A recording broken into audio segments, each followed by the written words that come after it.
Ricardo Anaya se fue 6 años del país, 6 años, después de que MID, ya olvídense, alguien de la Cuarta Transformación, MID fue el que lo acusa, no sé si se acuerdan, por ahí ustedes que son tan buenos reporteros y saben buscar muy bien en las redes, valdría la pena que saliera aquella acusación de MID en los debates contra Ricardo Anaya. Calderón en su libro los acusa, se va 6 años del país y ¿cuándo regresa? Cuando tiene fuero. Y en efecto, desde entonces se dijo pues un modus operandi de tener propiedades y recursos al amparo del poder público o de sus puestos como diputados y senadores, y el escándalo, por supuesto, de el dinero que les dieron con la reforma energética del 2013 y ahora pues esto que ustedes sacan en su reportaje. Entonces sí es importante porque más allá de las sanciones administrativas que pueda haber o de otro tipo, que la gente sepa pues qué hay de fondo y quiénes son y cuál es su ética, que no existe.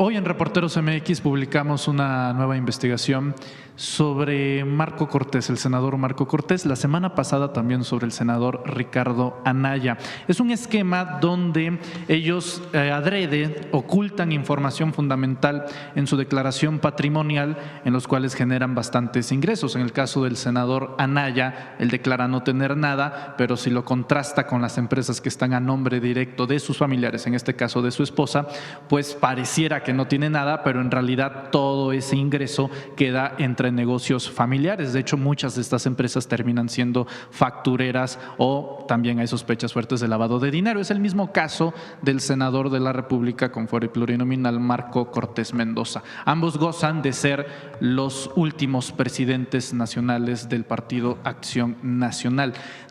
Omitir declaración de este estilo en una declaración patrimonial, pues claro que es un asunto de deshonestidad. Preguntarle si lo que era antes la función pública, hoy la Secretaría Anticorrupción, revisaría el caso si es que fuese de su interés.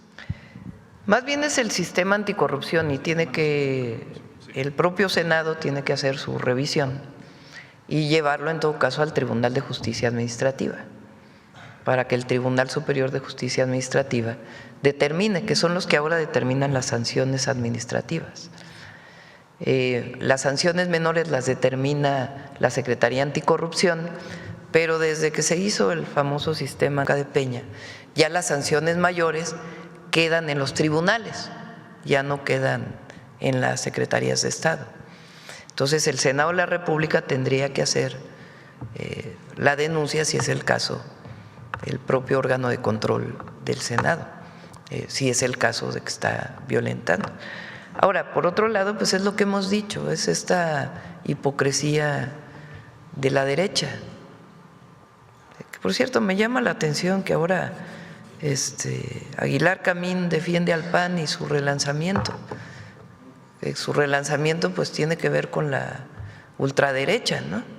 Que en México realmente no ha tenido nunca pues ningún asidero, a lo mejor en algunas regiones del país, pero realmente no hay un movimiento de ultraderecha en México, eso no existe, como en otros países de América Latina.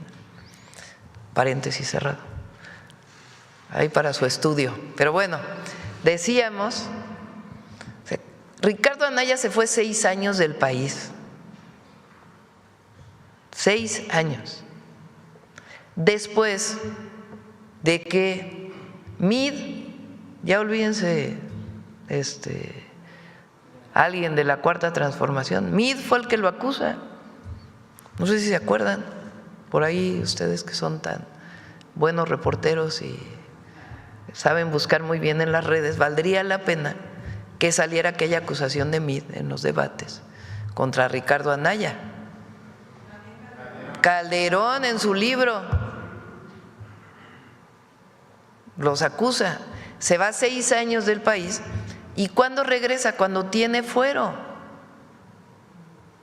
Y en efecto, desde entonces se dijo pues un modus operandi de tener propiedades y recursos al amparo del poder público o de sus puestos como diputados y senadores, y el escándalo, por supuesto, de el dinero que les dieron con la reforma energética del 2013 y ahora pues esto que ustedes sacan en su reportaje, ¿no?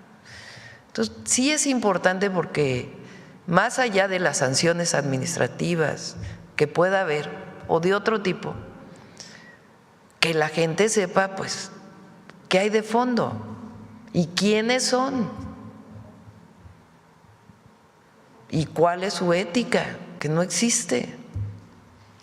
Usted cierra el paréntesis, permítame abrirlo tantito ya que usted toca el tema. Ya tiene otros apapachos allá. Sí, sí, sí. ¿Le merece alguna opinión este lema, que no es cualquier cosa, lo de patria, familia y libertad, que es original en realidad de la Italia fascista de Benito Mussolini?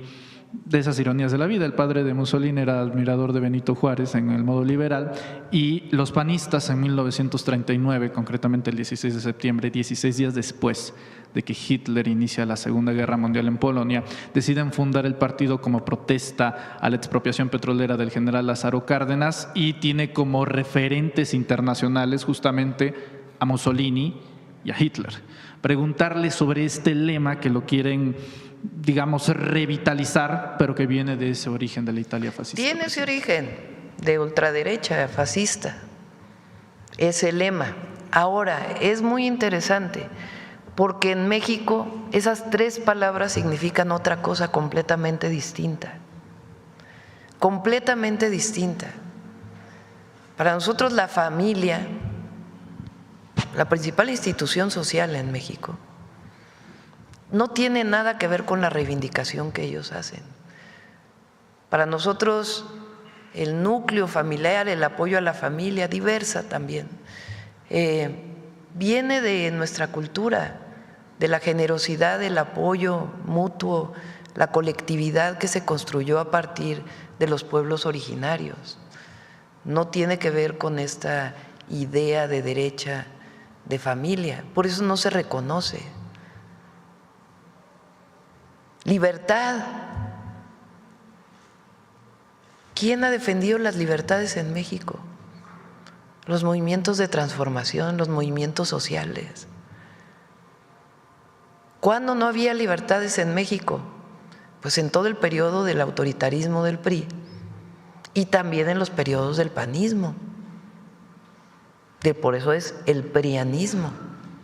Quien luchó históricamente por las libertades en México fueron los movimientos sociales vinculados al movimiento progresista que representamos y de transformación del país. Entonces, ¿libertad de qué? Ahora ellos hablan de libertad contra los gobiernos totalitarios. ¿Cuáles gobiernos totalitarios y autoritarios? Porque por más mote que nos quieran poner a nosotros de gobierno autoritario, se cae solito, porque no podrían estar ellos hablando si hubiera un gobierno autoritario totalitario, si hubiera un gobierno que no promoviera la libertad de expresión, de reunión, de manifestación. Entonces, la libertad en México tiene otro origen, su demanda, su construcción, tiene que ver con los grandes movimientos de transformación y sociales. Y el otro, el concepto de patria. En México el concepto de patria viene de las transformaciones profundas de nuestro país. El movimiento de independencia, que fue un movimiento de independencia y justicia, no nos cansamos de decirlo. No todos los movimientos de independencia en América tuvieron las dos consignas.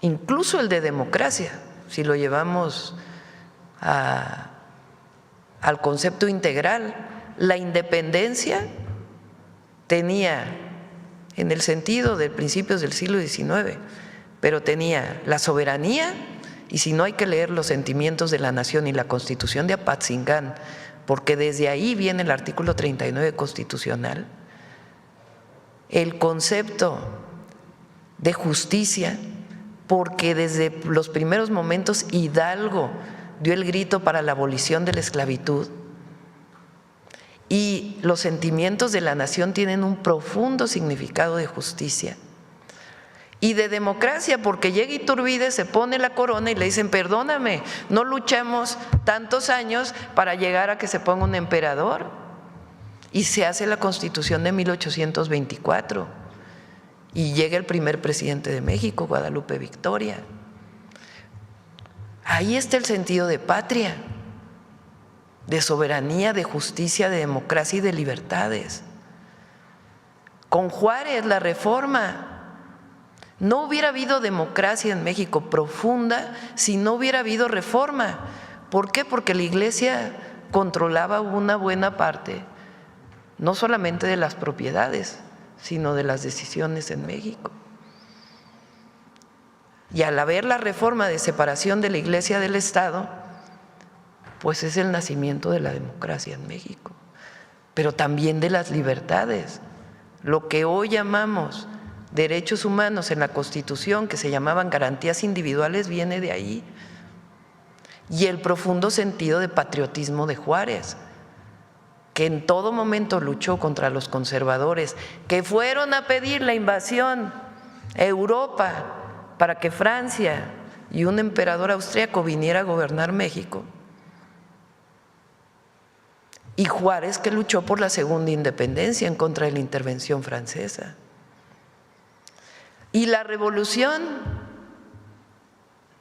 no puede haber más sentido de justicia, de libertades, de democracia y de patria y de soberanía que en la Constitución de 1917. Y la cuarta transformación se sustenta ahí, de la historia profunda política y democrática de las grandes transformaciones de nuestro país. Entonces, su concepto de el PAN, que viene en efecto de la derecha fascista de Italia, ¿qué tiene que ver con México? Nada. Por eso no tienen futuro. Como diría Juárez, están moralmente derrotados. Suscríbete, dale like, comparte, déjanos tu comentario. Síguenos en YouTube, Facebook, TikTok e Instagram. México en Transformación.